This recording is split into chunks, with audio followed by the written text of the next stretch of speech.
Hey everyone, I'm Sean. And I'm Laura. So, 3 days ago, we started a quest to raise money for N95 masks for Lakeridge Health.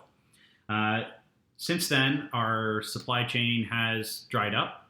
So, basically, every supply chain manager from Belleville to Niagara to Muskoka has called me and asked me for this contact, and I gave it to all of them. Somebody bought all of them, which is fantastic. It's great news. Yeah, hopefully it was one of them and they're on the way here. So they had a lot more buying power than I did, obviously, because that source had over 50,000 N95 masks. So let's hope they're on the way here. For now, we're going to be switching our focus to acquiring surgical masks. Laura, could you explain the difference between an N95 mask and a surgical mask? Yep, so basically, a surgical mask protects you from droplet contact. So, say somebody sneezes, it protects your face. But if something is airborne, then you require the N95 mask because then that way you won't be breathing in the particles. So why would it be airborne? Usually, in emergency situations where the patient is being intubated or on a ventilator of some sort, it can turn into aerosol, and that's where you're at risk of inhaling the particles in the air.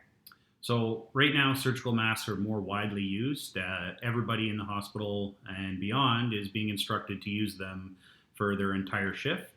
They're getting one mask per shift. Is that normal practice? No. So what we were taught in school and normal practice is that you put it on in a certain way and you only wear that protective gear and that mask for the one patient. On your way out of the room, you take it off in a specific way, clean your hands, and then move on to the next patient and put on new protective gear. So basically, what they're being instructed to do is completely unethical. They should be throwing these masks out in between every single patient. They're not being fully protected by any means. And before they go out to break or go to the bathroom, they have to take it off, put it somewhere where they remember, put their name on it, and then put it right back on their face. So basically, the nurse and the other healthcare providers are at risk as well as the other patients. So they're literally putting something that's potentially contaminated back on their face for the sake of conserving them. Okay, mm-hmm. So that's basically why we've switched our focus to surgical masks because they're needed just as bad, and there's a lot less scrutiny with what the hospitals can use. They have to use a very specific kind of mask, and we had found them, and now they're sold out. So surgical masks will do just as good.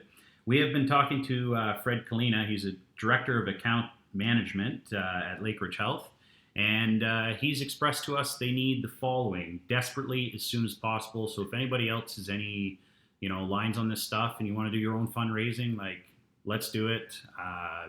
If you can't raise any money, let us know what you have and where you can get it and price and all that good stuff. And we're going to work with anybody who is legitimate and can provide this stuff.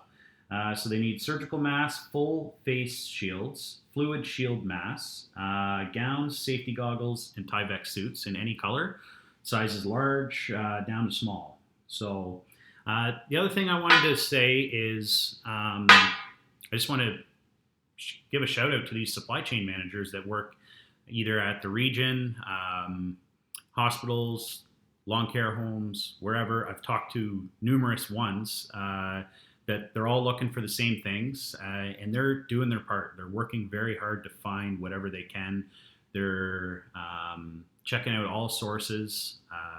They're doing a good job. So if anybody is a supply chain manager for any hospital or long care homes, whatever, reach out to me. I'll give you this contact, and perhaps we can get you in on this shipment.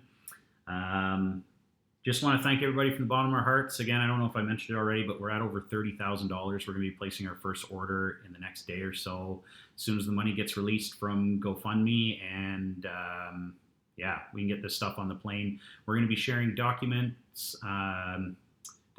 on everything that we're ordering. I'm hoping GoFundMe will transfer all the money directly to the store that we're dealing with. Their contact has been working with them for over 10 years. We're buying FDA approved medical equipment, basically, surgical masks. None of this is a scam in any way. They're all trusted sources. So we're being very cautious with this money. I don't take it lightly that everybody's been so generous in this tough time. So yeah, thank you from the bottom of our hearts, and please share this. Let's keep this going. I know we can make a few orders of this stuff. So thank you. And the surgical masks compared to the N95 are a lot cheaper, so our money goes substantially further. We're allowed to order about 3 times as much surgical masks compared to the N95. So that's some other good news. And they're mandatory each shift, so they will be used. So thank you again. Thanks, everybody.